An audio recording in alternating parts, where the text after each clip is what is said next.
¿cómo podemos tomar decisiones en base al momento en el que estamos en cada momento? Porque siempre hay noticias hacia un lado o noticias hacia otro. Sí.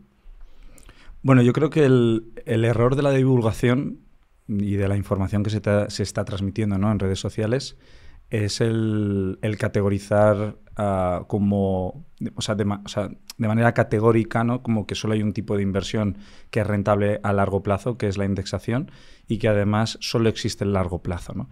Y si realmente, alguien que lleva mucho tiempo en esto se da cuenta de que el largo plazo es una sucesión de decisiones de personas que están en el medio plazo invirtiendo, y el medio plazo es una sucesión de decisiones de personas que están en el corto plazo invirtiendo, ¿no? Qué bueno. Y claro, al final, si los cortoplacistas, por decirlo de alguna manera, son capaces de llegar a la misma conclusión que los medioplacistas y además están alineados con los largoplacistas, generalmente entonces el largoplacista ese día en particular pues acabará generando dinero, ¿no? De hecho, hubo un estudio que decía que, por ejemplo, en Bitcoin solo 10 días al año son los 10 días que realmente Bitcoin genera rentabilidad, es decir, que tiene subidas. El resto de días Bitcoin generalmente tiende a estar neutral, bajista, lateral, pero no suele estar en tendencia alcista. Entonces son 10 días al año, ¿no? Por eso creo que el largo plazo se vuelve un espacio temporal muy impredecible, por mucho que se establezca como la única opción. Es cierto que dentro de lo que es la indexación, y por dejarlo claro, yo extrapolaría o sacaría lo que es el S&P500 de todo el resto de ETFs, ¿no?, de fondos indexados. ¿Y por qué sacaría el S&P500 en particular? Y de hecho incluso dentro del S&P500 extrapolaría o sacaría a las 15 primeras empresas, 10 primeras empresas, y dejaría a las otras 485 fuera de lo que es mi inversión a largo plazo. Primero, porque cuando nosotros hablamos de inversión o gestión de riesgo, lo que hacemos es valorar quién lo va a hacer mejor.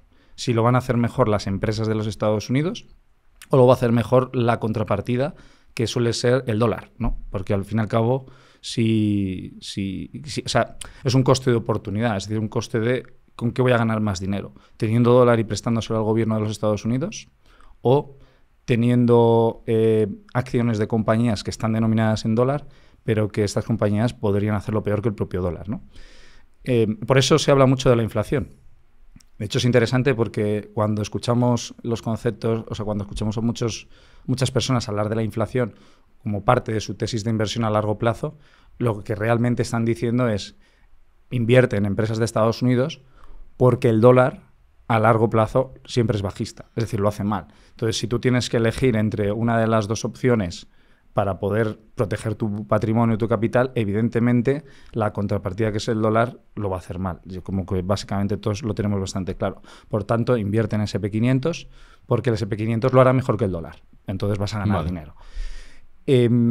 Por eso, dentro de lo que es el SP500, en vez de, o al menos mi percepción, en el largo plazo, en vez de invertir en lo que es en el índice per se, yo invertiría en empresas que llevan pagando dentro de lo que es el índice, el SP500, que incluso han superado y han mejorado el rendimiento del propio indexado, en empresas que paguen dividendos. Porque al fin y al cabo, esas empresas que son defensivas generalmente tienden a superar la inflación y te pagan dividendos que suelen ser muy interesantes. Entonces, es decir, que no sea una inversión acumulativa, de que se vaya acumulando el dinero, sino que nos vaya dando algo de rentas mientras invertimos, ¿no? Más que nada porque si pagan dividendos, y entiendo que también, pues, con que echemos un vistazo de 1 minuto, 2 minutos a las cuentas, veamos que esa empresa gana dinero y por eso reparte dividendos de beneficios, porque luego otra opción que tienen, que eso sí que lo suelo descartar, suele ser cuando las empresas suelen hacer recompras, ¿no?, de acciones, que ahí pueden hacer las recompras con deuda, y eso pues puede ser un poco más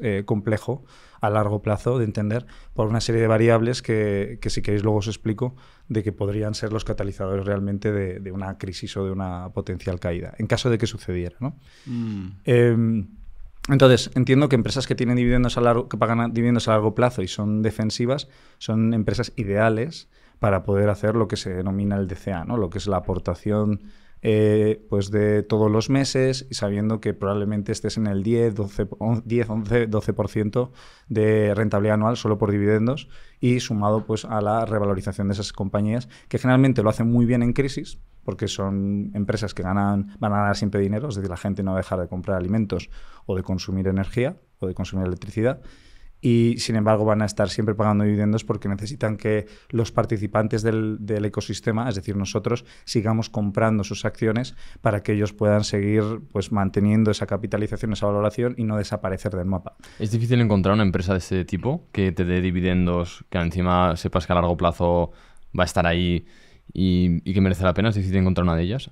No es complicado. De hecho, hay fondos indexados que ya las categorizan. Que es decir, hay un grupo muy selecto de compañías que llevan pagando más de 50 años dividendos que se llaman aristócratas del dividendo. Entonces, pues una persona puede buscar un indexado de aristócratas del dividendo y recibir los dividendos. De hecho, los dividendos, como bien dice a Warren Buffett, es decir, Warren Buffett hacía de esto su filosofía de reinversión, es que cada vez que recibe dividendos los reinvertía y compraba más acciones. Por tanto, incluso hasta permite que no tengas que poner tus propios ahorros en seguir reinvirtiendo en eso, claro. porque cada vez que te llegue el dinero lo vuelves a meter e incrementas tu posición. Si tuvieras aquí a tu futura hija o hijo, ¿le comprarías fondos indexados? No. ¿Qué me dices? O sea, depende de la edad. O sea, es decir, si hasta los 16, 15, hasta los 14, 15 años, sí, le haría una aportación en aristócratas del dividendo o en activos que considere que van a hacerlo bastante bien en el largo plazo, que será un criterio que yo vaya tomando a medio plazo. Okay. Es decir, a mí me gusta tomar decisiones a medio y a corto plazo para saber dónde va. O sea, intentar subirme a la tendencia a largo plazo, pero con decisiones a corto y medio plazo.